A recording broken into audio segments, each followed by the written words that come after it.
Hello student, I am Sonam. Welcome back to my YouTube channel Apna Vidyalaya. आज के इस video में हम आप सभी को बताएंगे क्लास 10 विज्ञान का फरवरी 2024 बोर्ड में आने वाला बिल्कुल वायरल पेपर। ऐसा ही आएगा आप सभी का 2024 बोर्ड में विज्ञान का पेपर। अगर आप सभी लोग इस पूरे पेपर की तैयारी कर लेते हो, इसमें जितने भी वायरल क्वेश्चन है सभी क्वेश्चन की तैयारी अगर आप सभी लोग कर लेते हो तो आप सभी का इस बार क्लास 10 ठीक है साइंस में आप सभी का 70 में 70 नंबर बिल्कुल पक्का। ये मेरी 100% गारंटी है। ठीक है, अगर आप लोग मात्र इस पेपर की तैयारी कर लेते हो, जो इस पेपर में क्वेश्चन है सिर्फ आप लोग उतनी तैयारी कर लेते हो तो आप सभी का 70 में 70 आने से कोई भी नहीं रोक सकता। पूरे के पूरे आपके 70 नंबर आएंगे। ठीक है, और ये जो पेपर है ये बोर्ड के द्वारा बिल्कुल वायरल पेपर है। ठीक है, और इसमें जितने भी क्वेश्चन है सभी बिल्कुल वायरल क्वेश्चन है और आप सभी के बोर्ड एग्जाम में कंटिन्यू आने वाले क्वेश्चन है। ठीक है, और यहाँ पे हम आप सभी को पूरे पेपर के उत्तर के साथ बताएंगे, यानी एक एक उत्तर को हम आप सभी को लिख करके काफी अच्छे तरीके से समझाकर बताएंगे। ठीक है, अगर आप लोग मात्र इस पेपर की तैयारी कर लिए तो समझिए आप सभी का क्लास 10 की ठीक है पूरी तैयारी साइंस की हो गई और आपका 70 में 70 नंबर पक्का हो गया। ठीक है, यानी 95% से भी अधिक नंबर आप सभी का आएगा। तो आप सभी लोग सबसे पहले इस वीडियो को लाइक कर दीजिए, चैनल पे नए तो चैनल को सब्सक्राइब करके आप सभी लोग बेल आइकन को जरूर प्रेस कर दीजिए और आप लोग इस वीडियो को अपने सभी दोस्तों में जरूर शेयर कीजिएगा। ठीक है, तो यहाँ पे देखिए सबसे पहले क्या है, यहाँ पे आप सभी को अनुक्रमांक लिखना है। ठीक है, और यहाँ पे आप सभी को अपना नाम लिखना है। ठीक है, यहाँ पे आपको बोर्ड का अनुक्रमांक जो था उसे लिखना है। ठीक है, और इसके बाद क्या है, यहाँ पे ये जो विज्ञान का पेपर है 2024 बोर्ड का, ठीक है, इसका यानी जो आएगा आप सभी का जो फरवरी में आप सभी का बोर्ड का पेपर है, तो ये जो साइंस का पेपर है ये फरवरी का पेपर है। ठीक है, और इसमें जो आपको यानी जो आपको फरवरी में साइंस के पेपर मिलेंगे उसका जो संकेतांक रहेगा ठीक है वो 824 एडी, जो कि बिल्कुल वायरल संकेतांक है। आप सभी लोग इसको बिल्कुल नोट कर लीजिए। ठीक है, आपके साइंस के पेपर का संकेतांक बिल्कुल यही संकेतांक आएगा। आप सभी के एग्जाम 2024 बोर्ड में होंगे। ठीक है, इसलिए इसका संकेतांक जो है वो 824 है और यहाँ पे एडी। तो आप लोग इस संकेतांक को बिल्कुल नोट कर लीजिए और आप सभी लोग साइंस के ठीक है यानी 824 एडी ठीक है और भी जितने भी संकेतांक है आप सभी लोग सभी पेपर तैयार कर लीजिएगा। बिल्कुल इसी पेपर इसी संकेतांक के पेपर से सब आपके 2024 बोर्ड में क्वेश्चन आएंगे। ठीक है, और इसमें आपको जो समय मिलेगा वो 3 घंटे 15 मिनट का समय मिलेगा और आपको इस 15 मिनट में इस पूरे प्रश्न पत्र को पढ़ना है और बाकी ये जो पूर्णांक रहेगा इसका पेपर का वो 70 नंबर का पूर्णांक रहेगा। ठीक है, इसमें आप सभी को जो नंबर लाना है, अगर आप लोग पूरी तैयारी कर लिए तो आपका पूरा 70 में 70 आ जाएगा। ठीक है, सबसे पहले यहाँ पे कुछ निर्देश दिए उसको पढ़ना आपके लिए काफी इंपॉर्टेंट है। सबसे पहले निर्देश क्या है कि प्रारंभ के जो 15 मिनट है आप सभी को इस प्रश्न पत्र को पढ़ना है, जैसा कि हमने आप सभी को बताया। और इसके बाद क्या है, दूसरा है कि प्रश्न पत्र 2 खंडों में विभाजित है, खंड अ और खंड ब। ठीक है, इसके बाद खंड अ ब ठीक है 3 उपखंडों में विभाजित है। जैसा कि आप सभी का जो साइंस है ये 3 पार्ट है साइंस के, फिजिक्स केमिस्ट्री बायोलॉजी। ठीक है, उसी को यहाँ पे उपखंड में विभाजित किया गया, यानी जो इसमें 20 ऑब्जेक्टिव क्वेश्चन आएंगे 20 नंबर के ना, वो आप सभी के फिजिक्स से भी रहेंगे, केमिस्ट्री से भी और बायोलॉजी से भी रहेंगे इस तरह से। ठीक है, यहाँ पे जो खंड अ है इसमें 20 ऑब्जेक्टिव क्वेश्चन है, बहुविकल्पी क्वेश्चन है, जिसका आंसर आपको OMR आंसर शीट पे नीले और काले बॉल पॉइंट पेन मतलब कि डार्ट पेन जैसा ये पेन है ना, इस तरह से आपको इस पेन से भरना है गोले को। इसके बाद क्या है, खंड अ में बहुविकल्पी प्रश्न है और इसके पर 20 क्वेश्चन है, पर क्वेश्चन 1 नंबर का 20 नंबर का है। ठीक है, और यहाँ से पहले आता है खंड अ जिसमें बहुविकल्पी प्रश्न है, 20 ऑब्जेक्टिव क्वेश्चन है। ठीक है, सबसे पहला यानी उपखंड यहाँ पे क है, यानी यहाँ पे सबसे पहले फिजिक्स से आप सभी के पेपर में शुरू होता है। ठीक है, आपके जो बोर्ड के पेपर है उसमें आपके फिजिक्स से सबसे पहले क्वेश्चन ऑब्जेक्टिव शुरू होता है। देखिए सबसे पहला क्वेश्चन क्या है, किसी दर्पण की फोकस दूरी f ठीक है एवं वक्रता त्रिज्या r के बीच के संबंध है, यानी इनके। तो देखिए हम आप सभी को बता दें कि जो दर्पण का फोकस दूरी होता है ठीक है ये क्या होता है, ये वक्रता त्रिज्या के आधी होती है, यानी f बराबर क्या होगा r/2। ठीक है, दर्पण की फोकस दूरी वक्रता त्रिज्या r की आधी होती है। तो इसमें से कौन सा ऑप्शन राइट है, पहला है f बराबर r। ठीक है, दूसरा यहाँ पे f बराबर r+2 और C ऑप्शन है f बराबर r/2। ठीक है, D ऑप्शन है f बराबर 2r। तो यहाँ पे ऑप्शन नंबर सी राइट है। ठीक है, F बराबर R/2। इसके बाद नेक्स्ट क्वेश्चन है दूसरा, वायु के सापेक्ष जल तथा कांच के अपवर्तनांक क्रमशः, ठीक है, 4/3 तथा 3/2 है, तो जल के सापेक्ष कांच का अपवर्तनांक होगा। तो देखिए अपवर्तनांक को यन से दिखाते हैं, ठीक है, और जल के सापेक्ष कांच का अपवर्तनांक यानी सबसे पहले यहाँ पे जो लास्ट में चीजें रहेंगे, यहाँ पे जी, ठीक है, जल को वाटर कहते हैं, तो यहाँ पे G&W बराबर क्वेश्चन मार्क, इसका मान जो है पूछ रखा है। ठीक है, तो अब इसको सॉल्व कैसे करना है, सबसे पहले हम आपको इसको सॉल्व करके इतना आंसर लाकर तब आपको दिखाएंगे कि हाँ ये इसका आंसर होगा। देखिए सबसे पहले क्या है, वायु के सापेक्ष, ठीक है, यानी वायु के सापेक्ष, पहले यहाँ पे वायु के सापेक्ष अपवर्तनांक 4/3 दिया है। इसके बाद जल तथा कांच का अपवर्तनांक यानी जल से कांच के सापेक्ष जो है अपवर्तनांक वो 3/2 दिया हुआ है। ठीक है, तो पहले वायु के सापेक्ष आप सभी को लिखना है यहाँ पे वायु के सापेक्ष जल का अपवर्तनांक। ठीक है, तो यहाँ पे A&W बराबर क्या दिया है, 4/3। ठीक है, और उसके बाद क्या हो जाएगा, यहाँ पे वायु के सापेक्ष क्या हो जाएगा, कांच का अपवर्तनांक। तो वायु के सापेक्ष कांच का अपवर्तनांक यानी कि वायु है, ठीक है, इसको एयर कहते हैं और अपवर्तनांक को यन कहते हैं और कांच को ग्लास कहते हैं। तो यहाँ पे ANG बराबर क्या हो जाएगा, यहाँ पे 3/2। ठीक है, अब यहाँ पे पूछा क्या है क्वेश्चन में कि जल के सापेक्ष कांच का अपवर्तनांक पूछ रखा है। तो यहाँ पे देखिए जल का कांच के सापेक्ष अपवर्तनांक, ठीक है, जल तो यहाँ पे वाटर हो जाएगा और अपवर्तनांक को यन से दिखाते हैं, कांच को जी से, ठीक है, ग्लास।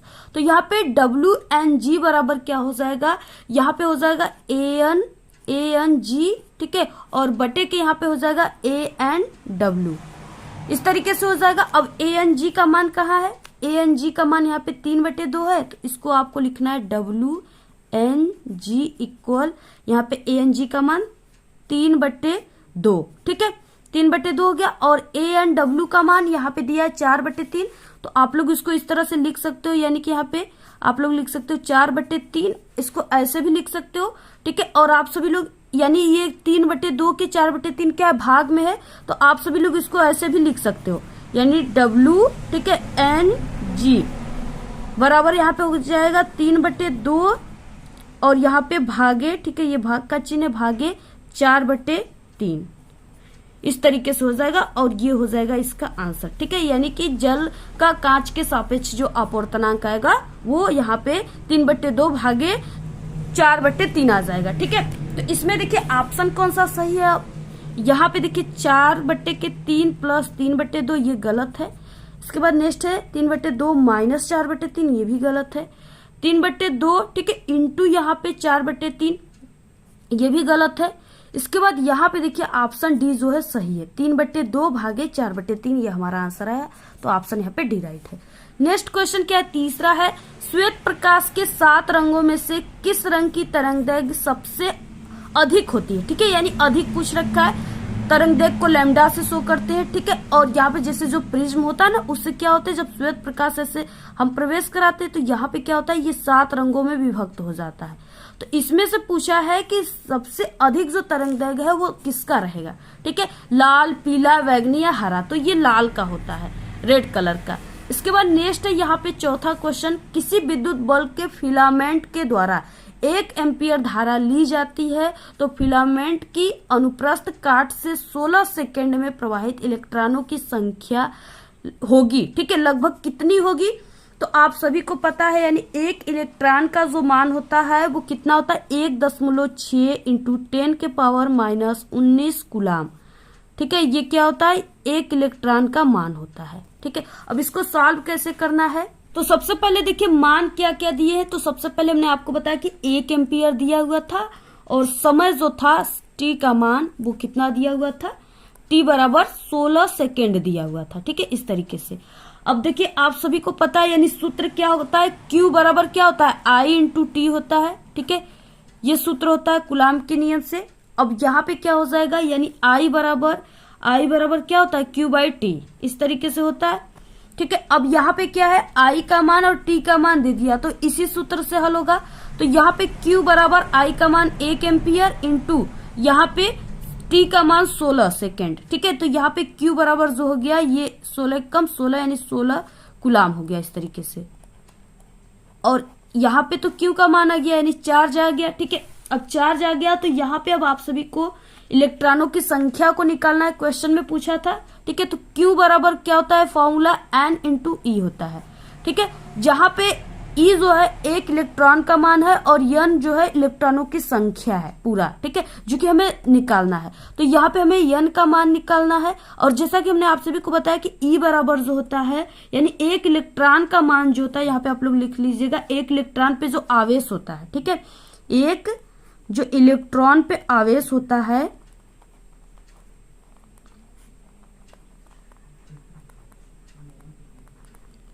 जो एक इलेक्ट्रॉन पे आवेश होता है वो 1.6 इंटू 10 के पावर -19 कूलाम होता है। ठीक है, इसको आप लोग याद रखिएगा, इतना होता है। अब देखिए यहाँ पे यानी ये E बराबर आ गया, E का मान है, E का मान, और इसके बाद हमें N का मान निकालना है, Q का मान यहाँ पे आया हुआ है। तो इस सूत्र को हम पक्षांतर कर देते हैं। ठीक है, यहाँ पे क्या हो जाएगा, E जो है इसके गुणे में है और ये बराबर की इधर आ जाएगा तो भाग में हो जाएगा। तो यहाँ पे क्या हो जाएगा, N बराबर, इसको हम क्या लिख सकते हैं, Q बटे के E, इस तरह से लिख सकते हैं। ठीक है, अब इसी सूत्र पे आप लोग मान रख लीजिए, N बराबर Q का मान यहाँ पे 16 था तो यहाँ पे आपको 16 लिखना है और बटे E का मान जो है वो 1.6 इंटू 10 के पावर -19 कूलाम है। ठीक है, इस तरीके से। अब यहाँ पे क्या हो जाएगा, एक अंक पे यहाँ पे दशमलव है तो ऊपर नीचे हम 10 का गुणा भाग कर देंगे इस तरीके से। ठीक है, तो N बराबर यहाँ पे ये जो है 16 है, ये 160 हो जाएगा, ये 0 ऐड हो जाएगा बटे के यहाँ पे इसका दशमलव हट जाएगा तो ये 16 हो जाएगा। ठीक है, और बाकी यहाँ पे 10 के पावर 19। अब देखिए यहाँ पे N बराबर क्या हो जाएगा, ये जो -19 है ये ऊपर जाएगा तो 10 के पावर +19 हो जाता है। ठीक है, इसका रूल होता है। तो यहाँ पे क्या हो जाएगा, यानी यहाँ पे N बराबर क्या, 16, यहाँ पे 16 कम 16। ठीक है, और यहाँ पे एक बार में ये कट गया यानी यहाँ पे 1 बचा और यहाँ पे 0, तो N बराबर हो जाएगा यहाँ पे 10 इंटू ये जो है -10 के पावर -19 ऊपर गया तो 10 के पावर +19 हो गया, तो यहाँ पे 10 के पावर +19। ठीक है, यहाँ पे इस तरीके से आया और इसके बाद क्या आ गया, यानी यहाँ पे अगर हम इसको दशमलव, जैसे यहाँ पे हम इसके यहाँ पे दशमलव बढ़ाएंगे। ठीक है, आगे जितने दशमलव करेंगे तो अगर ये 10 के पावर में प्लस है, ठीक है, प्लस में पावर है तो ये बढ़ता जाता है। तो यहाँ पे हम इसको क्या लिख सकते हैं, यहाँ पे हम लिख सकते हैं N बराबर, ठीक है, 10 यहाँ पे है इंटू यहाँ पे 10 के पावर यहाँ पे 19 है तो इसको हम टोटल लिख सकते हैं 10 के पावर 20। ठीक है, और यहाँ पे देखिए कुलाम नहीं रहेगा, सिर्फ N बराबर 10 के पावर 20। ठीक है, इस तरीके से आ गया, इलेक्ट्रॉन की मात्रक नहीं होता है कोई। तो यहाँ पे हो गया, यहाँ पे कौन सा ऑप्शन राइट हो गया, ऑप्शन नंबर फर्स्ट। ठीक है, 10 के पावर 20। पांचवा क्वेश्चन, सभी आंसर हम आप सभी को बहुत ही अच्छे तरीके से समझा कर बताएंगे। आप लोग इस वीडियो को सिर्फ अपने सभी दोस्तों में जरूर शेयर कीजिएगा और कम से कम आप सभी लोग इस वीडियो पे 1000 अपनी लाइक जरूर दीजिएगा, क्योंकि इस वीडियो में हम आपको बहुत ही मेहनत के साथ बहुत ही अच्छे तरीके से समझाने वाले। आपको पूरा साइंस, इस पेपर को तैयार कर लिए तो पूरी साइंस आपकी तैयार हो गई। ठीक है, और आप लोग साइंस को समझ जाओगे बहुत ही अच्छे तरीके से, इतनी अच्छी तरीके से हम यहाँ पे आपको बताएंगे, बहुत ही मेहनत से बताएंगे आप लोग। ठीक है, हम इतने मेहनत कर रहे तो आप लोग वीडियो को जरूर शेयर कीजिएगा, लाइक कीजिएगा, अच्छी अच्छी प्यारी प्यारी कमेंट कीजिएगा। एक गतिमान आवेश कण उत्पन्न करता है, यानी एक गतिमान आवेश जो है ये किस प्रकार के जो है, ठीक है, यानी कण कैसा आवेश उत्पन्न कर सकता है, केवल चुंबकीय क्षेत्र, ठीक है, गलत, केवल विद्युत क्षेत्र, ये भी गलत। ठीक है, चुंबकीय व विद्युत क्षेत्र दोनों, यानी ऑप्शन नंबर यहाँ पे सी राइट है। नेक्स्ट है यहाँ पे क्वेश्चन 6वां, डायनेमो उत्पन्न करता है, यानी जो विद्युत मोटर होता है डायनेमो उसे कहते हैं, वो क्या उत्पन्न करता है, आवेश, विद्युत वाहक बल, विद्युत क्षेत्र या चुंबकीय क्षेत्र। ठीक है, तो वो विद्युत वाहक बल उत्पन्न करता है, ऑप्शन यहाँ पे बी राइट है। कि नेक्स्ट 7वां क्वेश्चन, और ये जो आपके फिजिक्स का लास्ट चैप्टर है ना उससे क्वेश्चन है, जो कि बिल्कुल यानी कि उसमें बायोलॉजी और केमिस्ट्री जो मिक्सचर है, ठीक है, वो वाले चैप्टर से है ये। निम्नलिखित में से कौन ऊर्जा का नवीकरणीय स्रोत है, ठीक है, कौन है, लकड़ी है, सूर्य का है, या यहाँ पे जीवाश्मी ईंधन है या पवन है। ठीक है, तो वो क्या है, जीवाश्मी ईंधन। ठीक है, ऑप्शन नंबर यहाँ पे सी राइट है, जीवाश्मी ईंधन। इसके बाद नेक्स्ट आ गया उपखंड ख। उपखंड ख में क्या आ जाएंगे, आप सभी का केमिस्ट्री आ जाएगा। ठीक है, रसायन विज्ञान के इंपॉर्टेंट क्वेश्चन। तो यहाँ पे बहुविकल्पी प्रश्न में क्या हो जाएगा, यहाँ पे 8वां क्वेश्चन निम्न अभिक्रिया में किस पदार्थ का अपचयन हुआ है। ठीक है, अब यहाँ पे आप लोग देख रहे हो दिया है यहाँ पे MnO3 प्लस यहाँ पे Al, ठीक है, एल्यूमिनिया है। अब यहाँ पे देखिए ये जो Al है, ठीक है, ये Mn को क्या कर दिया, अपचयित कर दिया, इसको इसके स्थान से हटा दिया, ठीक है, और अपने इसके स्थान पे खुद हो गया। तो यहाँ पे कौन सा पदार्थ अपचयित हो रहा है, तो Mn हो रहा है। ऑप्शन यहाँ पे यानी यहाँ पे क्या हो जाएगा, ऑप्शन यहाँ पे डी राइट है, Mn। नेक्स्ट है यहाँ पे क्वेश्चन, धावन सोडा का सूत्र है, रासायनिक सूत्र यहाँ पे पूछ रखा है। ठीक है, तो यहाँ पे धावन सोडा पूछ रखा है यानी धोने की सोडा। ठीक है, तो NaOH है, ये भी गलत है, धावन सोडा का सूत्र ये नहीं है। NaHCO3 ये भी गलत है क्योंकि ये बेकिंग सोडा का सूत्र है। ठीक है, Na2CO3 और यहाँ पे डाट 10H2O, ठीक है, ये जो है ये किसका सूत्र है, ये धावन सोडा का सूत्र है यानी सोडियम कार्बोनेट का सूत्र है। ठीक है, और यहाँ पे ये जल लगा हुआ है इसमें, और बाकी ये जो है ये ब्लीचिंग पाउडर का सूत्र है। तो यहाँ पे ऑप्शन नंबर क्या हो जाएगा, सी राइट है। नेक्स्ट 10वां क्वेश्चन, NaMgCu तथा Au की सक्रियता का घटता हुआ क्रम क्या है। ठीक है, तो यहाँ पे ये है सोडियम, मैग्नीशियम, ठीक है, Cu और Au, यानी यहाँ पे ऑप्शन क्या हो जाएगा, ऑप्शन ए राइट है। नेक्स्ट है यहाँ पे 11 क्वेश्चन में क्या दिया है, IUPAC प्रणाली में, ठीक है, CH3CHO का नाम है, यहाँ पे CH3CHO का नाम पूछा है। तो देखिए यहाँ पे सबसे पहले आपको कार्बन की संख्या को काउंट करना है, 1 कार्बन 2 कार्बन, ठीक है, 2 कार्बन है, पहले कार्बन को मेथेन कहते हैं, दूसरे कार्बन को एथेन कहते हैं।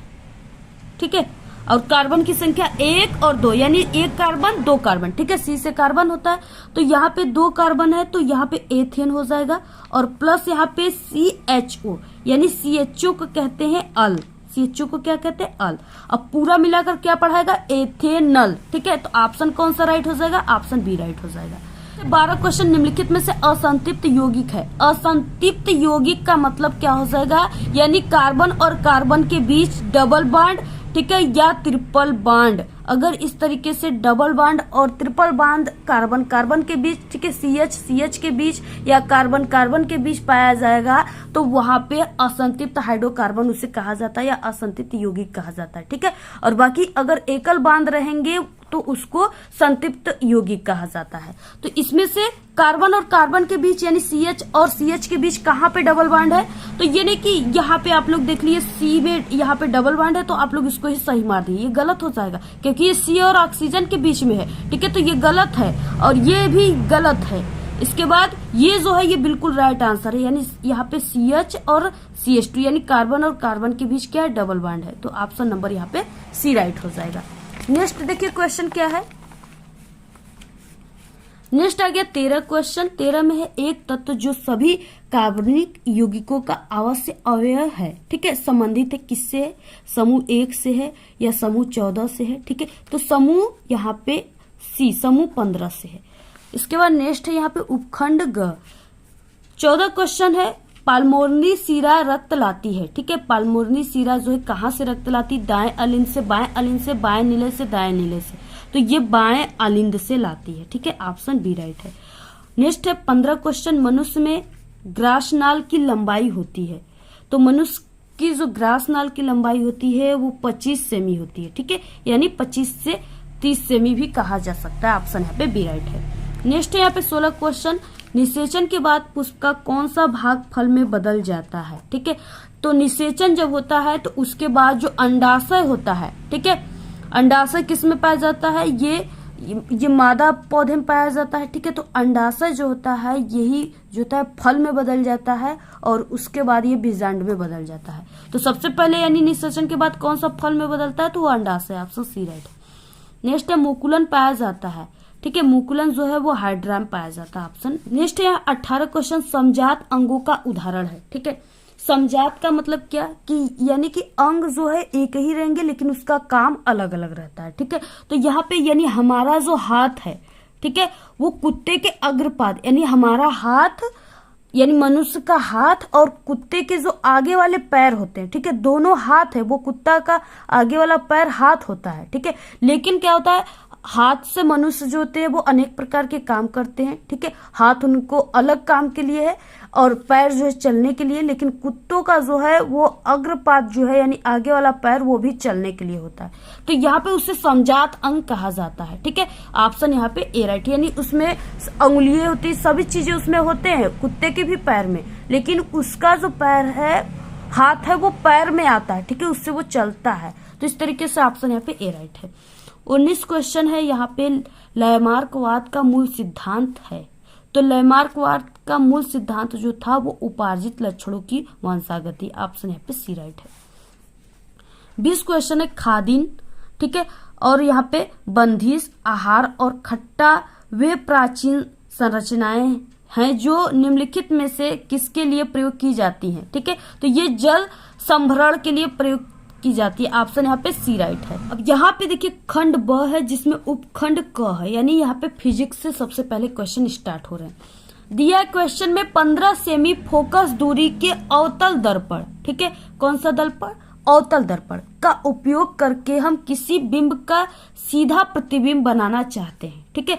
बिंब का दर्पण से दूरी परिसर क्या होना चाहिए, यानी जो दूरी परिसर है बिंब का वो क्या होना चाहिए, यानी बिंब मतलब कि वस्तु का, ठीक है, बिंब मतलब ऑब्जेक्ट यानी वस्तु का परिसर क्या होना चाहिए, प्रतिबिंब की प्रकृति कैसी होनी चाहिए, यानी प्रतिबिंब आभासी होगा, छोटा होगा, बड़ा होगा या क्या होगा, ठीक है। तो प्रतिबिंब की प्रकृति कैसी होनी चाहिए, प्रतिबिंब बिंब से बड़ा है अथवा छोटा होगा। इस स्थिति में आप सभी को क्या करना है, प्रतिबिंब बनने का किरण आरेख खींचना है, बनाना है, ठीक है। यानी आप सभी को यहाँ पे बिंब के दर्पण से दूरी परिसर कितना होगा, इसके लिए 2 नंबर, बाकी बड़ा होगा, छोटा होगा, प्रतिबिंब की स्थिति के लिए आपको 2 नंबर, 4 नंबर के ये टोटल क्वेश्चन है, ठीक है।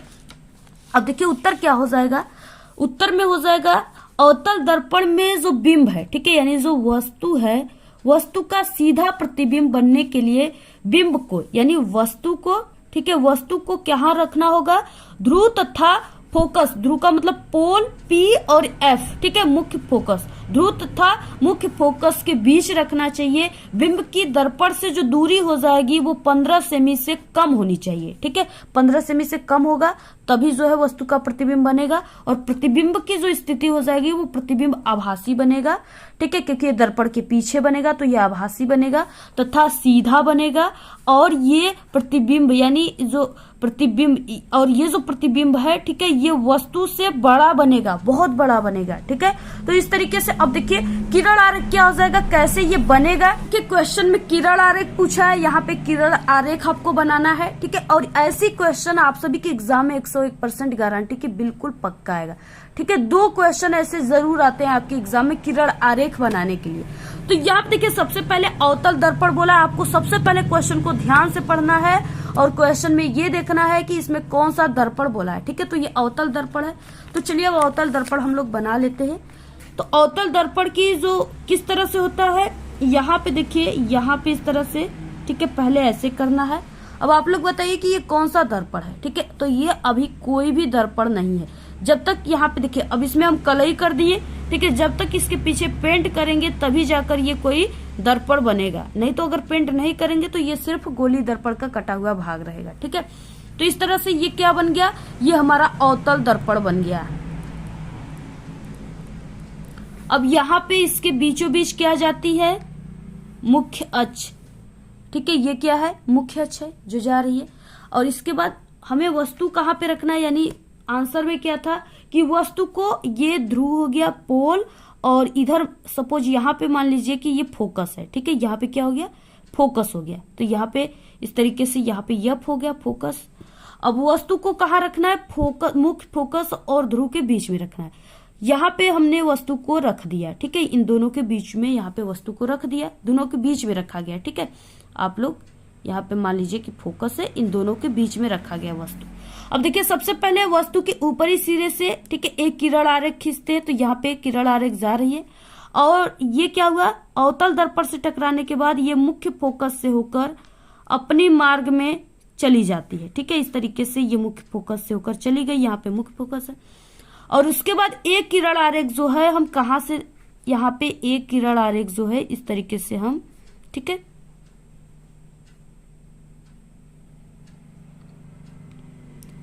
एक किरण आरेख को हम यहाँ से वक्रता केंद्र से डाल रहे हैं, ठीक है, ये वक्रता केंद्र है। तो जो हम किरण आरेख वक्रता केंद्र से डालते हैं, ठीक है, वो क्या होता है, वस्तु के सिरे से वक्रता केंद्र पर डाल रहे हैं, तो ये क्या होता है कि दर्पण से टकराने के बाद, ठीक है, ये जा रहा है लेकिन दर्पण से टकराने के बाद फिर से अपने मार्ग में वापिस आ जाता है, ठीक है, इस तरह से आ जाता है। अब देखिए ये दोनों किरण जो है पीछे एक दूसरे को कहीं पर भी नहीं काट रही, ठीक है, इसको हम जितना भी इधर मिलाते जाएंगे लेकिन ये किरणें दोनों आपस में नहीं काटेंगी। अब देखिए हमें प्रतिबिंब कैसे बनाना होगा, ठीक है, क्योंकि जब ये दोनों किरणें काटेंगे ही नहीं तो प्रतिबिंब कैसे बनेगा, जब तक किरण काटेंगी नहीं तो प्रतिबिंब नहीं बनता है, ठीक है। अब क्या हुआ, अब इन दोनों जो यहाँ पे किरणें हैं इसको हमने आगे की ओर बढ़ाया। जब इस तरह से हमने दोनों किरणों को आगे की ओर बढ़ाया तो ये किरण जो है एक बिंदु पर मिलती हुई प्रतीत हुई, ठीक है, यहाँ पे ये किरण क्या हुआ, मिल गया दोनों, यानी यहाँ पे वस्तु का प्रतिबिंब जो है बन गया। लेकिन ये जो प्रतिबिंब है ये सिर्फ आभासी बना हुआ है, ठीक है, यानी हम सभी लोग इस पे सिर्फ इसको आभास कर रहे हैं कि हाँ इसका प्रतिबिंब जो है दर्पण के पीछे बना हुआ है, यानी ये आभासी है, ठीक है, इमेजिंग यहाँ पे किया जा रहा है, आभासी है। और ये जो है देखिए दर्पण छोटा सा है लेकिन यहाँ पे जो प्रतिबिंब है ये काफी बड़ा बना हुआ है, ठीक है, और यहाँ पे ए बी हमारा दर्पण था और प्रतिबिंब भी ए डैश बी डैश बन गया है, यानी कि प्रतिबिंब ये वस्तु क्या है, सीधा है, ठीक है, और इसका जो प्रतिबिंब है ये भी सीधा है, इस तरीके से ये सीधा है, ठीक है, और ये बड़ा बना है वस्तु से और ये आभासी बना हुआ है, इस तरीके से ये जो है प्रतिबिंब है और ये वस्तु है, ठीक है, और यहाँ पे ये बना हुआ है। आप लोग इस दर्पण को यहाँ पे यम और यम1 मान सकते हो। तो इस तरीके से आपको पूरा ऐसे ही क्या करना है, किरण आरेख बनाना है और पेंसिल से बनाना है आप सभी को, ठीक है। यहाँ पे हम आपको पेन से इसलिए बनाए कि आपको स्पष्ट यहाँ पे दिख सके। तो इस तरीके से आपको बनाना है, आप लोग इसका स्क्रीनशॉट ले लीजिए और ऐसे ही आप लोग बनाइएगा। तो दूसरा क्वेश्चन क्या है, नेत्र की समंजन क्षमता से क्या अभिप्राय है। वेरी इंपॉर्टेंट क्वेश्चन है ये, ठीक है, आपके एग्जाम में इस बार बिल्कुल पक्का आएगा। निकट दृष्टि दोष का कोई व्यक्ति 1.2 मीटर से अधिक दूरी पर रखी वस्तु को सुस्पष्ट नहीं देख सकता तो इस दोष को दूर करने के लिए प्रयुक्त संशोधक लेंस किस प्रकार का होना चाहिए, ठीक है, और उसकी जो क्षमता है उसको भी आप सभी को निकालना है। तो यहाँ पे देखिए 4 नंबर का क्वेश्चन है, ठीक है, इसका आंसर क्या हो जाएगा, सबसे पहले कि नेत्र का समंजन क्षमता किसे कहते हैं, ठीक है। एक स्वस्थ मानव नेत्र दूर एवं निकट की वस्तु को स्पष्ट देख सकता है।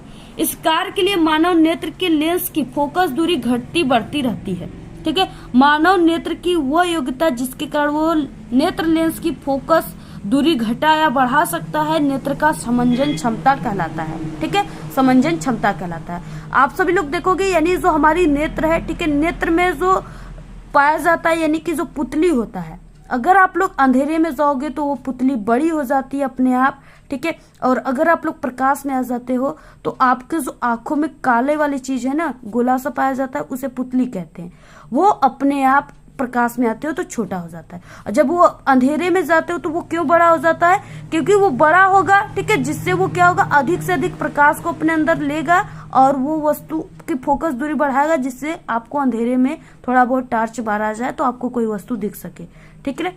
तो इस तरीके से ये जो पुतली का यानी कि फोकस दूरी उसे कह सकते हैं, फोकस दूरी का घटना और बढ़ना जो है यही जो है, ठीक है, नेत्र का समंजन क्षमता कहलाता है। तो ये तो था समंजन क्षमता। बाकी यहाँ पे क्वेश्चन और क्वेश्चन था, ठीक है, निकट दृष्टि दोष के लिए। तो यहाँ पे क्या हो जाएगा, निकट दृष्टि दोष वाला व्यक्ति अधिक से अधिक 1.2 मीटर पर स्थित वस्तु को देख सकता है, ठीक है, जबकि 1.2 मीटर के बाहर की वस्तु को वो नहीं देख पाता है। अतः नेत्र की जो दूर बिंदु है वो 1.2 मीटर पर है, चूंकि समागत पर के वस्तुओं को देख लेता है, ठीक है। अतः 1.2 मीटर से दूर स्थित वस्तु अर्थात वस्तु अनंत पर हो को देखने के लिए एक ऐसे लेंस का उपयोग करना पड़ेगा जो अनंत पर स्थित वस्तु का प्रतिबिंब 1.2 मीटर पर बना दे, ठीक है। इस आवश्यक लेंस की फोकस दूरी तथा प्रकृति निम्न गणना से जो है ज्ञात किया जा सकता है। देखिए यहाँ पे जो है दूरी जो हो जाएगा यानी वस्तु की दूरी अनंत है, तथा यहाँ पे क्या हो जाएगा, v बराबर 1.2 दिया हुआ है, ठीक है, मीटर में दिया हुआ है यानी प्रतिबिंब की दूरी, बाकी यहाँ पे फोकस बराबर क्वेश्चन मार्क है। तो यहाँ पे हो जाएगा यानी कि सूत्र से हो जाएगा लेंस के 1/v माइनस 1/u बराबर 1/f। अब यहाँ पे क्या हो जाएगा, 1/v का मान दिया हुआ है और यहाँ पे ये माइनस में मान दिया हुआ है, ठीक है। तो यहाँ पे 1 बटे के माइनस 1.2। यहाँ पे देखिए वस्तु की जो दूरी हो जाएगी वो 1 बटे के, ठीक है, माइनस यहाँ पे इनफाइनाइट हो जाएगा बराबर 1 बटे के यफ।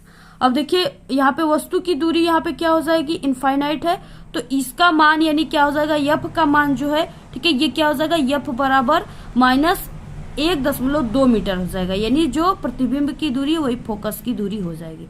तो इस तरीके से आंसर आ जाएगा, ठीक है। और बाकी यहाँ पे यफ का मान ऋणात्मक है, अतः आवश्यक लेंस जो है वो अवतल लेंस है, ठीक है। यहाँ पे कनकेव या अपसारी होनी चाहिए। नेक्स्ट है देखिए लेंस की क्षमता। लेंस की क्षमता आप सभी को ज्ञात करना है, तो लेंस की क्षमता को डी से शो करते हैं, डी बराबर 1 बटे का यफ होता है, ठीक है। तो यहाँ पे 1 बटे के माइनस 1.2, ठीक है, तो आप लोग इसका भाग दोगे इसमें, तो ये आ जाएगा माइनस 0.82 डायोप्टर, ठीक है। तो यहाँ पे क्या हो जाएगा इस तरह से, ठीक है, अतः 1.2 मीटर फोकस दूरी या 0.82 डायोप्टर क्षमता की अवतल लेंस इसके लिए संशोधक लेंस होगा, ठीक है। तो इस तरीके से आप लोग इसका पूरा स्क्रीनशॉट ले लीजिए, और अगर ऐसा क्वेश्चन आपके पेपर में बिल्कुल यही क्वेश्चन आएगा, अगर आएगा तो आप लोग इसी तरीके से पूरा इसको सॉल्व कीजिएगा, ठीक है। आप लोग इसका पूरा स्क्रीनशॉट लेकर तैयार कर लीजिए। उसके बाद देखिए नेक्स्ट तीसरा क्वेश्चन, जो कि समांतर क्रम में जुड़े 3 प्रतिरोधों का तुल्य प्रतिरोध के लिए सूत्र का आपको स्थापित करना है, सूत्र स्थापित करना है, ठीक है, यानी 1 बटे के R बराबर 1 बटे के R1 प्लस 1 बटे R2 प्लस 1 बटे के यहाँ पे R3, ठीक है। इसको आपको क्या करना है, स्थापित करना है। बहुत ही वायरल है, आपके एग्जाम में समांतर और श्रेणी में से दोनों एक जरूर आता है आपके पेपर में, ठीक है। तो यहाँ पे संयोजनों के निष्कर्ष भी लिखना है आप सभी को, किस तरीके से आया हुआ है, जो कि 4 नंबर का है। अब देखिए आप सभी को सबसे पहले कि प्रतिरोध का समांतर क्रम संयोजन किसे कहते हैं। तो यहाँ पे हो जाएगा समांतर क्रम संयोजन में, ठीक है, सभी प्रतिरोध के एक सिरे को एक बिंदु ए से जोड़ देते हैं तथा सभी प्रतिरोध के दूसरे सिरे को दूसरे बिंदु बी से जोड़ दिया जाता है, यानी ये सभी 1, 2, 3 प्रतिरोध है इसका, ठीक है। यानी कि यहाँ पे पहले सिरे को यहाँ पे बिंदु ए से जोड़ा गया, दूसरे सिरे को बिंदु बी से जोड़ा गया है, और आगे जितने भी प्रतिरोध को हम जोड़ेंगे वो इसी तरह जोड़ेंगे, ठीक है। तो ये इसी क्रम को यानी इस संयोजन को समांतर क्रम संयोजन कहा जाता है। अब देखिए आपको यहाँ पे डायग्राम खींचना है, ठीक है। पहले यहाँ पे बिंदु ए है और बिंदु बी है, इसमें हमने यहाँ पे 2, 3 यानी 3 प्रतिरोध को हमने ऐड कर दिया, ठीक है। तो यहाँ पे क्या हो गया, यानी एक सिरे को हमने बिंदु ए से और दूसरे सिरे को बिंदु बी से जोड़ दिया, और बाकी इसमें जैसे इसको हमने मान लिया कि इसमें R1 है, R2 है, R3 3 प्रतिरोध है बाकी, ठीक है। समांतर क्रम में जो भी का मान होता है यानी विभवांतर जो होता है वो बिल्कुल सेम होता है, सभी प्रतिरोध में विभवांतर समान होगा, ठीक है। I का मान जो होता है भिन्न भिन्न होता है, तो यहाँ पे I का मान यानी पहले प्रतिरोध में R1 है तो I1 होगा, I2 होगा, I3 होगा, इसमें प्रतिरोध यानी जो धारा है उसका मान अलग अलग होगा। तो इस तरीके से आपको डायग्राम भी बना लेना है। बाकी यहाँ पे देखिए माना 3 प्रतिरोध R1, R2, R3 समांतर क्रम में जोड़े गए हैं, ठीक है। तो इन पर भी विभव की मात्रा समान होगी, ये तीनों पर विभव की मात्रा जो भी की मान समान होगी, जबकि इनकी जो विद्युत धाराएं हैं वो I1, I2, I3 होगी। तब देखिए अगर यहाँ पे I1 यानी सभी के I1, I2, I3 हो जाएंगे, ठीक है। तो इस तरीके से I बराबर यानी R बराबर आप लोग सूत्र जानते हो V बाई I होता है, तो यहाँ से I बराबर सूत्र क्या हो जाएगा, I बराबर ये यहाँ पे चला जाएगा, ये V ये हो जाएगा, R इसके जगह पर आ जाएगा, तो यहाँ पे V बटे के R हो जाएगा, ठीक है। तो यहाँ पे हम क्या रखेंगे, I का मान चेंज करके रखेंगे, R का मान चेंज करके, बाकी V सभी में समान रहेगा। तो यहाँ पे I1 बराबर V बटे के R1, ठीक है, I2 बराबर V बटे R2, I3 बराबर V बटे के R3, ठीक है। और बिंदु A और B के बीच कुल धारा जो है I बराबर I1 plus I2 plus I3 हो गया। और तो I बराबर क्या हो गया, अब यहाँ पे I बराबर, क्योंकि यहाँ पे हमने I बराबर सभी धारा को यहाँ पे लिखा हुआ है, तो I बराबर V बटे के R1 प्लस V बटे के R2 प्लस V बटे के यहाँ पे R3, ठीक है। ये समीकरण 1 हो गया, इक्वेशन फर्स्ट। यदि बिंदु A और B के बीच का तुल्य प्रतिरोध R हो तो तुल्य प्रतिरोध R माना गया, तब क्या हो जाएगा, I बराबर V बटे के R, समीकरण 2 हो गया, ठीक है, इक्वेशन सेकेंड। अब समीकरण 2 यानी समीकरण 2 और यहाँ पे समीकरण 2 से I का मान समीकरण 1 में रखने पर, समीकरण 2 में यहाँ पे I बराबर क्या है, V बटे R, ठीक है। तो ये V बटे R जो है वो I के जगह पर इसमें रखने पर क्या हो जाएगा, समीकरण 1 में रखने पर क्या हो जाएगा, तो यहाँ पे देखिए यहाँ पे I बराबर V बटे आर है, ठीक है। तो I बराबर हम यहाँ पे V बटे आर बराबर लिख सकते हैं, तो यहाँ पे V बटे आर बराबर यहाँ पे हो जाएगा, ठीक है। ये समीकरण 1 से V बटे R1 प्लस V बटे R2 प्लस V बटे R3 हो जाएगा, ठीक है। तो यहाँ पे हम क्या कर दिए, यानी V बटे R बराबर यहाँ पे हमने V को कॉमन ले लिया, सभी में से V जो है सभी में, तो इसको हमने कॉमन कर लिया। तो कोष्टक में क्या हो जाएगा, 1 बटे R1 प्लस 1 बटे R2 प्लस 1 बटे R3, ठीक है। अब यहाँ पे क्या हो जाएगा, यानी 1 बटे के, यानी ये भी से भी कट जाएगा, तो यहाँ पे 1 आ जाएगा, ठीक है। तो 1 बटे R बराबर 1 बटे R1 प्लस 1 बटे R2 प्लस 1 बटे R3। तो इस तरीके से ये क्या आ जाएगा, समांतर क्रम संयोजन का सूत्र आ जाएगा। इसी तरीके से आप सभी को पूरा निकालना है, स्क्रीनशॉट ले लीजिए आप लोग, इसी तरीके से निकालिएगा। हम बहुत ही आपको सरल विधि बताएं, ठीक है, ऐसे ही आप सभी को निकालना है। अतः यहाँ पे स्पष्ट है कि 3 या अधिक प्रतिरोध समांतर क्रम में जुड़े हैं तो उनका तुल्य प्रतिरोध का व्युत्क्रम तीनों प्रतिरोधों के अलग अलग व्युत्क्रम के योग के बराबर होता है, ठीक है। प्रतिरोध के समांतर क्रम संयोजन में जुड़े सभी प्रतिरोध पर विभवांतर जो है समान होता है, सभी में विभवांतर समान था, तो इस तरीके से आपको लिखना है। नेक्स्ट देखिए चौथा क्वेश्चन, धारावाही चालक के द्वारा उत्पन्न चुंबकीय क्षेत्र की दिशा किस नियम के द्वारा ज्ञात की जाती, उस नियम को स्पष्ट कीजिए, ठीक है। और यहाँ पे ये 6 नंबर वाले क्वेश्चन है, ठीक है, 3-3 नंबर, यानी कि यहाँ पे 6 नंबर का एक क्वेश्चन है, इसमें 2 क्वेश्चन है, पर क्वेश्चन 3-3 नंबर के, 2 क्वेश्चन 6 नंबर है। और यहाँ पे चौथा है अथवा करके ये क्वेश्चन दिया हुआ है, ठीक है। दोनों में से आप लोग किसी एक का ही आंसर लिखेंगे और आपका 6 नंबर पक्का हो जाएगा। देखिए दूसरा अथवा वाला क्वेश्चन है, इसको देख लेते हैं। विद्युत धारा के चुंबकीय प्रभाव से आप क्या समझते हैं। एक लंबे सीधे धारावाही चालक के द्वारा उत्पन्न चुंबकीय क्षेत्र की तीव्रता किन किन बातों पर निर्भर करती है। चुंबकीय क्षेत्र की दिशा के लिए नियम आपको ज्ञात करना है, ठीक है। दोनों अथवा है, तो हम आप सभी को इस वाले क्वेश्चन का आंसर बता देते हैं, ठीक है। काफी ये अच्छा है आप सभी लोगों के लिए, और ये जो है इसका आंसर हम पहले से चैनल पे बता चुके हैं। आप लोग साइंस के प्लेलिस्ट में, हमारे चैनल का बना हुआ प्लेलिस्ट साइंस का, उसमें आप सभी लोग जाकर के देख लीजिएगा। तो देखिए यहाँ पे आंसर क्या हो जाएगा, विद्युत धारा का चुंबकीय प्रभाव, ठीक है। पहले क्वेश्चन में यही था, तो चुंबकीय प्रभाव किसे कहते हैं, विद्युत धारा का किसी धारावाही चालक में धारा प्रवाहित करने पर, ठीक है, उसके चारों ओर जो होता है चुंबकीय क्षेत्र, ठीक है, मैग्नेटिक फील्ड उत्पन्न हो जाता है, इसी को विद्युत धारा का चुंबकीय प्रभाव कहा जाता है, ठीक है। इसके बाद देखिए यहाँ पे बोला गया था कि किसी धारावाही चालक के कारण, यानी कि जो है लंबे धारावाही चालक के कारण उत्पन्न चुंबकीय क्षेत्र की तीव्रता के लिए जो बातें निर्भर करती हैं वो बोला गया था क्वेश्चन में, ठीक है। तो धारावाही चालक के कारण उत्पन्न चुंबकीय क्षेत्र बायो तथा सेवट ने विभिन्न प्रयोगों के आधार पर बताया कि सीधे, ठीक है, लंबे धारावाही चालक के कारण उत्पन्न चुंबकीय क्षेत्र की तीव्रता जो है निम्नलिखित बातों पर निर्भर करती है, ठीक है। इस तरह से रहता है ना, इसमें क्या होता है, ऐसे धारा प्रवाहित किया जाता है। तो इस तरीके से ये जो होता है निम्नलिखित बातों पर निर्भर करता है।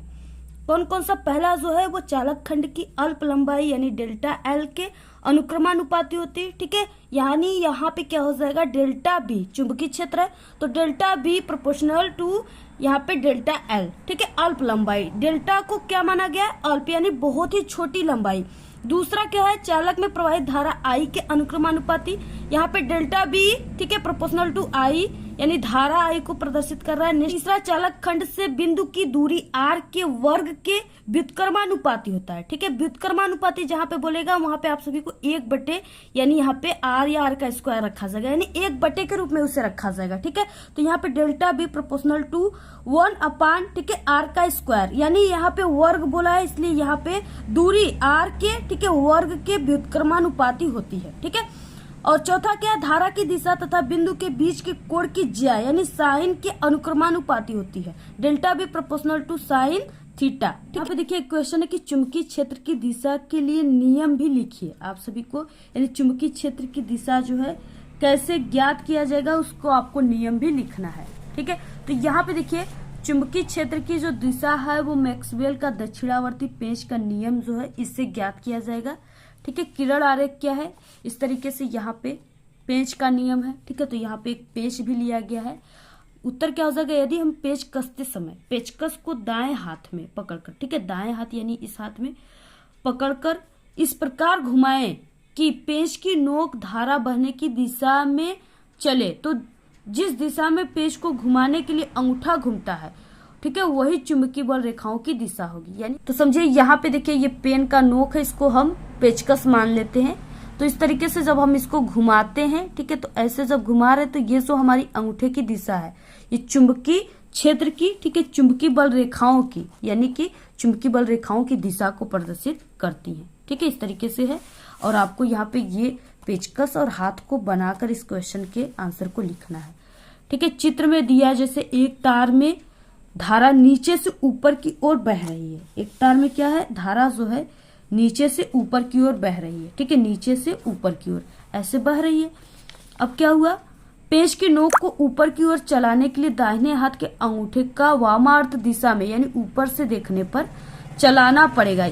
यही चुंबकीय बल रेखाओं की दिशा को ज्ञात करती है। ठीक है, इसी से चुंबकीय बल रेखाएं की दिशा ज्ञात की जाती है। तो आप लोग इसका स्क्रीनशॉट ले लीजिए पूरा और आप लोग इसको तैयार करें। आ गया उपखंड ख। ठीक है, इसमें यानी केमिस्ट्री से रिलेटेड क्वेश्चन रहेंगे।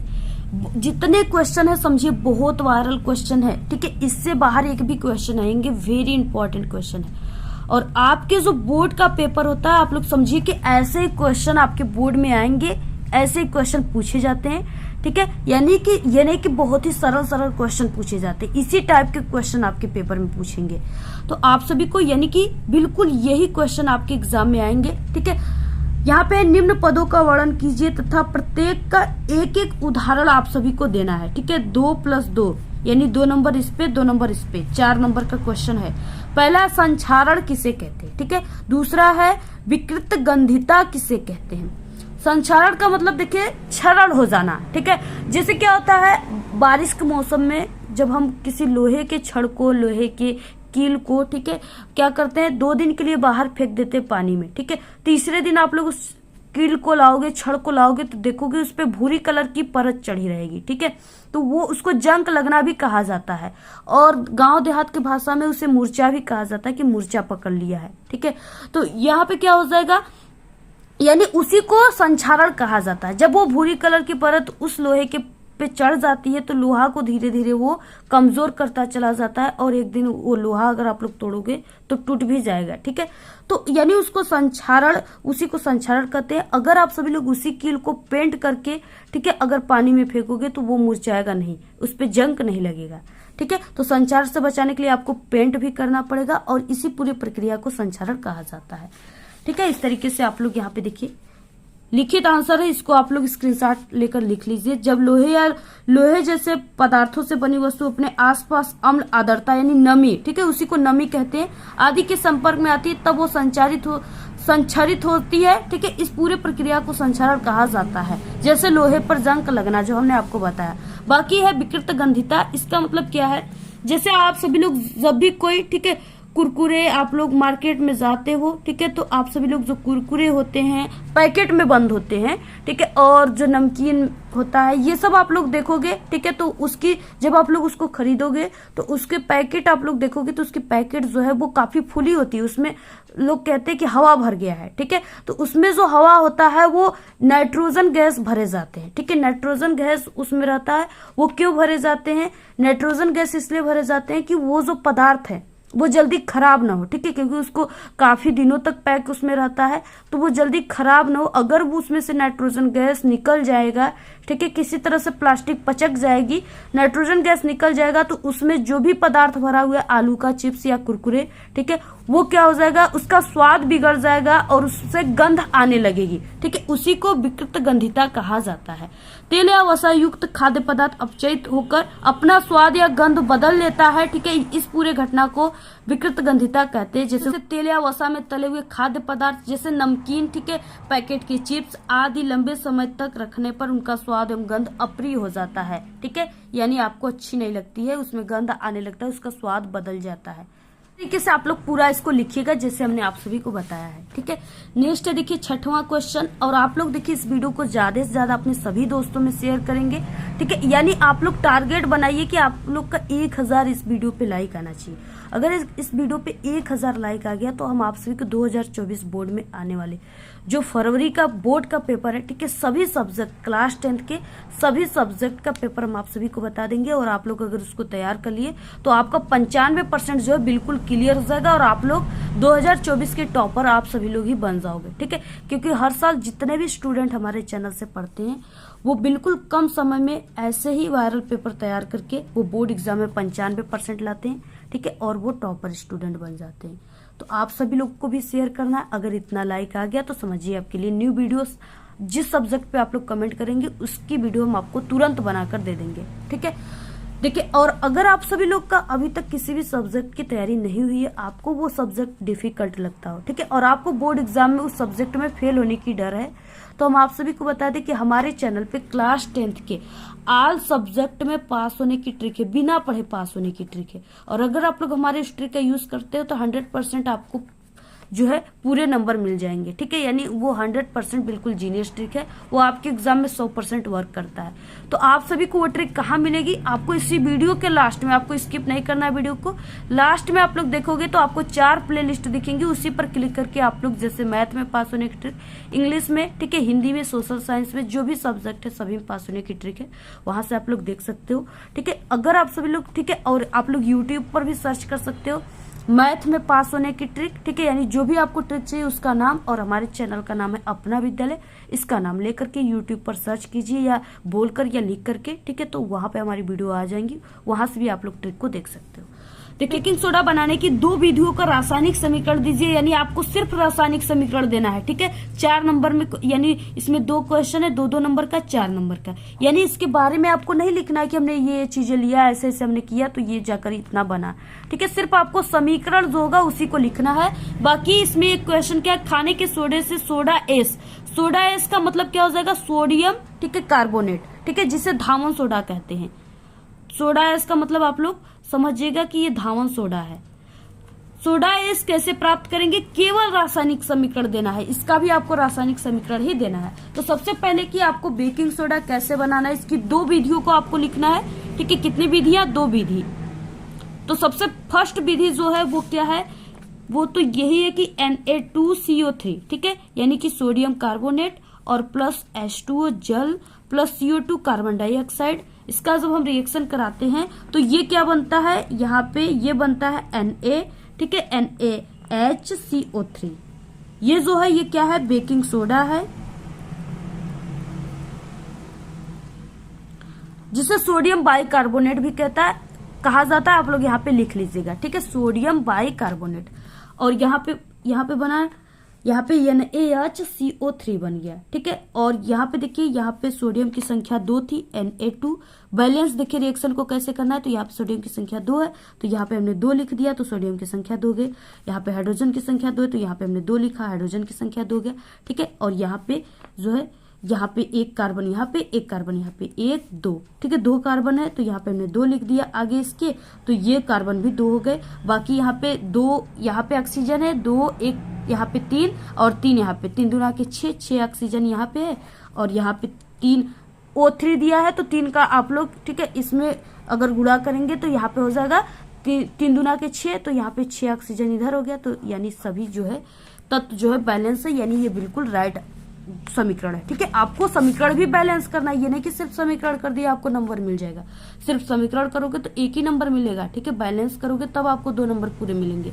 तो फर्स्ट विधि ये था।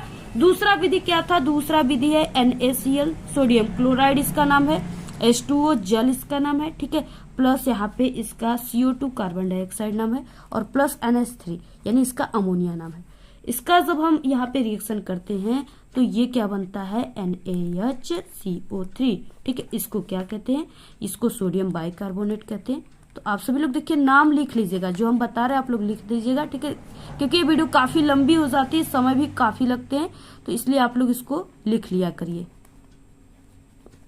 तो ये सोडियम बाइकार्बोनेट है जिसे बेकिंग सोडा कहा जाता है, ठीक है। तो इस तरीके से ये प्राप्त हो गया, और प्लस यहाँ पे NH4Cl, ठीक है, इसको कहते हैं अमोनिया क्लोराइड, आप लोग नवसादर जानते होंगे, उसी का ये सूत्र है अमोनिया क्लोराइड, ठीक है। तो इस तरीके से दूसरा ये विधि हो गया, यानी पहले क्वेश्चन तो समाप्त हो गए। दूसरा क्वेश्चन में था कि यहाँ पे खाने के सोडा, ठीक है, यानी सोडियम बाइकार्बोनेट से आपको यहाँ पे सोडा एस यानी धावन सोडा प्राप्त करना है, इसका एक अलग नाम है, इससे आप लोग समझ जाइएगा, कंफ्यूज मत होइएगा। अगर सोडा एस कह दिया तो आप लोग समझिएगा कि ये धावन सोडा बोला है, ठीक है। सबसे पहले NaHCO3, ठीक है, इसे खाने का सोडा कहते हैं, बेकिंग सोडा कहते हैं, और सोडियम बाइकार्बोनेट कहते हैं, यानी इसका 3 नाम है। और इससे हमें क्या प्राप्त करना है, तो इससे हमको जो प्राप्त करना है वो Na2CO3, ठीक है, यानी यहाँ पे हमें धावन सोडा या सोडा एस प्राप्त करना है। तो इसके लिए यहाँ पे हमें क्या करना है, Na2 यानी यहाँ पे सोडियम की संख्या 2 है तो आपको सिर्फ यहाँ पे 2 लगा देना है और बाकी यहाँ पे क्या बचा, H2O आ जाएगा और प्लस यहाँ पे CO2 आ जाएगा। ठीक है, और ये जो है इसको गर्म किया जा रहा है जब खाने का सोडा बेकिंग सोडा को 100 डिग्री सेल्सियस ताप पे, तब जाकर के ये सोडा एस यानी कि धावन सोडा बन रहा है। तो आप लोग इस पूरे रिएक्शन को आई होप समझ गए होंगे और हमारे जैसा रिएक्शन आपको कोई नहीं बताएगा। ठीक है, इतना अच्छे तरीके से हमने आप सभी को बताया है और आप लोग ठीक है समझ में आया कि नहीं, आप लोग कमेंट करके बताइएगा कि आपको रिएक्शन समझ में आ गया। और इसके 7वां क्वेश्चन, अयस्क सांद्रण से आप क्या समझते हैं, झाग उत्प्लावन विधि के आपको वर्णन करना है। ठीक है, 2+2 यानी 4 नंबर का क्वेश्चन है। अब देखिए क्या हो जाएगा, यानी अयस्क का सांद्रण, अयस्क में विद्यमान अपद्रव्यों को दूर करना ही अयस्क का सांद्रण कहलाता है। यानी अयस्क में क्या होता है, विभिन्न प्रकार की अशुद्धियां मिली होती है, उसे विभिन्न प्रकार के ठीक है यानी प्रकारों से सांद्रण जो है किया जाता है जिससे उनमें की अशुद्धियां दूर हो जाती है, उस पूरी प्रक्रिया को अयस्क का सांद्रण कहा जाता है। बाकी यहाँ पे फेन फ्लवन यानी कि यहाँ पे झाग बोला है। ठीक है, झाग उत्प्लावन विधि का आप सभी को वर्णन करना है यानी फेन फ्लवन विधि। अब यहाँ पे क्या हो जाएगा, सल्फाइड अयस्क के सांद्रण के लिए फेन फ्लवन ठीक है या इसे झाग उत्प्लावन विधि भी कहा जाता है। ठीक है, इसका प्रयोग किया जाता है। इसमें क्या हो जाएगा, प्रयोग में क्या हो जाएगा, सल्फाइड अयस्क के आप सभी को भारी चूड़ को जल से भरी एक टैंक में, ठीक है, इस तरीके से यहाँ पे आपको ये वाली डायग्राम यानी ये वाली फिगर भी आप सभी को बनाना है। यहाँ पे एक प्रकार का ये टैंक है। ठीक है, उसमें क्या है, इस तरीके से यहाँ पे एक वायु यहाँ से जाएगा इसलिए यहाँ पे एक पाइप लगा दिया गया है, बाकी इसमें इस तरीके से होल कर दिए गए हैं। अब यहाँ पे क्या हुआ, इसमें झाग, ठीक है, झाग जैसे हो सकता है डिटर्जेंट पाउडर का भी हो सकता है और भी। ठीक है, तो इसमें क्या डाला जाता है, सल्फाइड अयस्क प्लस जल प्लस तेल डाला जाता है। ठीक है, तेल किसका रहता है, चीड़ का तेल रहता है। ठीक है, तो यहाँ पे ये डाला जाता है किसमें, टैंक में। इसके बाद जल में थोड़ा तेल डालकर वायु प्रवाह के द्वारा जल को खूब ठीक है आलोड़ित यानी हिलाया जाता है। ठीक है, विलेय अपद्रव्य जल में घुल जाते हैं, जितने भी विलेय यहाँ से वायु हमने जब भेजते हैं, वायु के द्वारा इसको हलोड़ा जाता है, एक तरह से आप लोग समझिए यानी हिलाया जाता है। ठीक है, तो विलेय अपद्रव्यों के जल में क्या होता है, घुल जाता है। बाकी जो सल्फाइड के हल्के कण होते हैं वो फेन के साथ क्या होता है, जल की सतह के ऊपर आ जाते हैं। ये जो है ये फेन के साथ यानी झाग के साथ ऊपर आ गए। ठीक है, ऊपर आ जाता है, जिन्हें अलग कर लिया जाता है, जिसे अलग कर लिया जाता है और फेन यानी झाग को समाप्त करने के लिए उसमें थोड़ा अम्ल मिलाया जाता है। फिर सल्फाइड अयस्क को छानकर सुखा लिया जाता है। इस झाग को ले लिया जाता है, इसमें से सल्फाइड अयस्क को ठीक है क्या किया जाता है, छानकर सुखा लिया जाता है। बाकी जो अशुद्धियां होती है वो इस तरह से पेंदी में बैठ जाती है। ठीक है, ये अशुद्धियां हैं। तो इस तरीके से आपको पूरा ऐसे ही आप लोग फिगर का स्क्रीनशॉट ले लीजिए। आपको ऐसे ही पूरा बनाना है, तभी आपको पूरे 4 नंबर मिलेंगे, अदरवाइज नहीं मिलेंगे।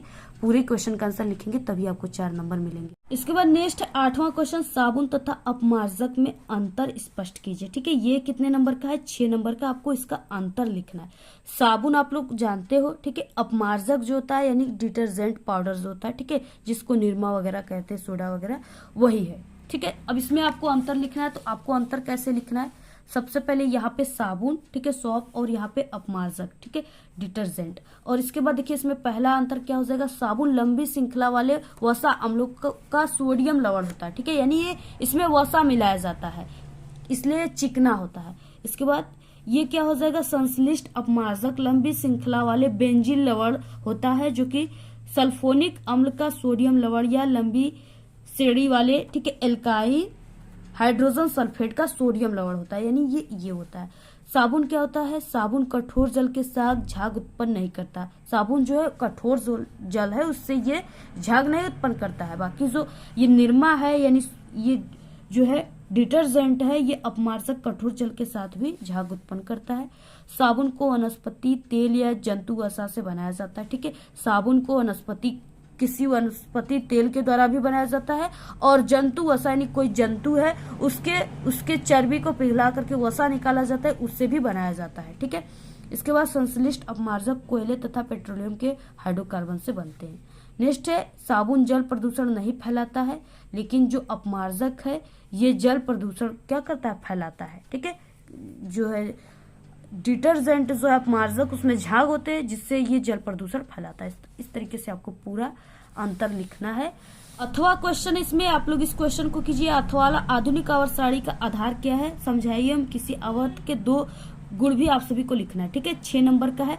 तो देखिए ये वीडियो काफी लंबी हो जाएगी, इसलिए हम आपको यहाँ पे इसका आंसर नहीं बताएंगे। ठीक है, और इसका आंसर आप सभी को हमारे चैनल के साइंस का जो प्लेलिस्ट है आप लोग वहां से देख लीजिएगा। ठीक है, और आप लोग कमेंट करोगे तो वहां पे भी हम आपको लिंक सेंड कर देंगे, वहां से भी देख सकते हो, और डिस्क्रिप्शन बॉक्स में भी हम लिंक दे देंगे, वहां से भी देख सकते हो। तो देखिए आधुनिक जो आवर्त सारणी है इसको परमाणु क्रमांकों के बढ़ते हुए क्रम में रखा गया है। ठीक है, आप लोग इसको समझ जाइए। नेक्स्ट क्वेश्चन है 9वां, जो कि उपखंड यहाँ पे ग है, धमनी तथा सीरा में अंतर स्पष्ट करना है। ठीक है, तो यहाँ पे ये 4 नंबर का है। तो इस दूसरा देखिए, जितने भी क्वेश्चन है सभी बिल्कुल वायरल क्वेश्चन है। ठीक है, आपके एग्जाम के पेपर में साइंस में सभी क्वेश्चन बिल्कुल आएंगे, और जितने भी हम आप सभी को पेपर बता रहे हैं ये 100% बिल्कुल रियल पेपर है। ठीक है, इसमें से यानी क्वेश्चन जरूर आपके एग्जाम में आएंगे। तो नेक्स्ट है यहाँ पे परागण से आप क्या समझते हैं, ये कितने प्रकार का होता है, वर्णन कीजिए। तो देखिए परागण सबसे पहले किसे कहते हैं ये आपको जानना है। तो किसी पुष्प के परागकणों का उसी पुष्प या उसी जाति के दूसरे पादप के, ठीक है, किसी पुष्प के वर्तिकाग्र पर पहुंचने की क्रिया को परागण कहते हैं। और ये जो परागण की क्रिया होती है यानी कि इसके प्रकार जो होते हैं 2 होते हैं, स्वपरागण और परपरागण। ठीक है, 2 प्रकार होते हैं। तो आप सभी लोग उस प्रकार के बारे में भी आप सभी को लिखना है, प्रकार के बारे में भी आप सभी को लिखना है। ठीक है, और आप सभी को पूरा यानी लिखा लिखाया आंसर आप सभी को प्ले लिस्ट में मिल जाएंगे, वहां से देख लीजिएगा। 11 क्वेश्चन, पुष्प के जनन अंगों का सचित्र वर्णन करना है, यानी आपको चित्र भी बनाना है और वर्णन भी उसका करना है, उसके बारे में भी लिखना है। तो इसका भी आंसर चैनल पे मिल जाएंगे हमारे। अथवा है, दोनों में से किसी एक को कीजिए। स्वतंत्र अभिवन के नियम का उल्लेख कीजिए। ठीक है, ये मेंडल ने 3 नियम दिया था, ग्रेकर मेंडल ने। तो पहले यहाँ पे तीसरा जो नियम था वो स्वतंत्र अभिवन का नियम था, उसी के बारे में ये लिखने के लिए बोला गया। ये यहाँ पे 6 नंबर का है और ये भी 6 नंबर का है। ठीक है, तो आप सभी लोग या चित्र बनाइए उसके बारे में लिखिए, या यहाँ पे स्वतंत्र अभिवन के नियम को लिखिए। और आप सभी को इसमें क्रॉस भी कराना है। ठीक है, कौन कौन से जैसे लंबे पुष्प, ठीक है, और जैसे लाल पीले फूल में आप सभी को क्रॉस कराना है इसको, जो भी प्राप्त हुए थे। ठीक है, 9 संबंधे 3-3 एक साथ प्राप्त हुआ था, तो आप लोग को उसको पूरा, ठीक है, क्रॉस भी दिखाना है। तो आप लोग इसको तैयार कर लीजिएगा सभी चैनल पे, बहुत ही वायरल पेपर है, आप लोग सभी पेपर को तैयार कर लीजिए। और आप लोग, ठीक है, अगर आप सभी को इसकी पीडीएफ चाहिए तो आप लोग हमारे टेलीग्राम चैनल को ज्वाइन कीजिए, उसका लिंक आपको इस वीडियो के डिस्क्रिप्शन में मिल जाएगा। और आप लोग इस वीडियो को अपने सभी दोस्तों में ज़रूर शेयर कीजिएगा। और आपको किस टॉपिक पे वीडियो चाहिए ज़रूर कमेंट करके बताइए, हम आप सभी को तुरंत वीडियो प्रोवाइड करा देंगे। बाकी हमारे चैनल पे सभी सब्जेक्ट में बोर्ड एग्जाम में कॉपी कैसे लिखे सभी वीडियो बन चुके हैं। ठीक है, सभी सब्जेक्ट में पास होने की ट्रिक है। और अगर आप लोग पास होना चाहते हो तो सिर्फ आप लोग हमारे चैनल की ट्रिक का यूज़ कीजिएगा, 100% आप लोग बोर्ड एग्जाम में पास हो जाओगे। और इस वीडियो को आप लोग अपने सभी दोस्तों में शेयर कीजिए, अपनी प्यारी प्यारी कमेंट जरूर कीजिए। इस वीडियो में सिर्फ इतना ही। आपको ये वीडियो कैसा लगा? अगर वीडियो पसंद आए तो एक बड़ा सा लाइक कर दे, चैनल पे नए तो सब्सक्राइब करके बेल आइकन को जरूर प्रेस कर दे। Thanks, all the very best, bye bye.